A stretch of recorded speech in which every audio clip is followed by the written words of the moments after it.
Hey guys, I just finished shooting my review and walkthrough of the Revlon One-Step Hair Dryer and Styler. I wanted to give you guys a look at what it looks like. This is about how big it is in comparison with my head. It's pretty big. You will place your hands on this side of the brush to work it through your hair. It was pretty big, so I'm not sure how it would work for shorter hair. I myself have thick, medium length hair, and it got through my entire head of hair in 25 minutes. It has 3 settings. I don't know if you can see that, which is the cool, the low, and the high. I used the low the entire time.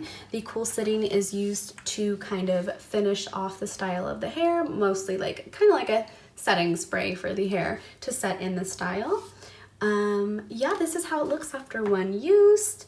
It's got the prongs for detangling the hair, the boar bristles right here. The bristles are a little flared, which I was surprised, but I do have really thick hair, so I was wondering if that's why they kind of seem to be a little flared after one use. I did watch a video, and I'll link it down below, of someone who's had the product for a year, and they did a year update, and it seems to be in perfect condition, so I'm really excited about that. I had 2 things that I wanted to touch on. One is that if you're buying this product, you're probably like me, where you're looking for something easier to use to blow dry your hair.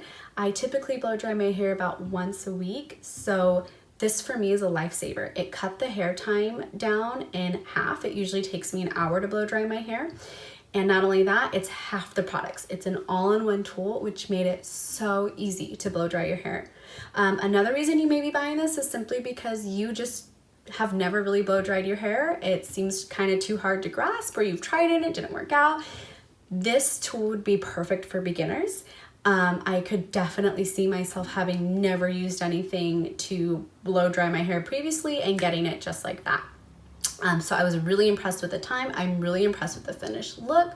But yeah, I hope you guys enjoy this video, and don't forget to like and subscribe for more beauty related content. And as always, thank you so much for watching.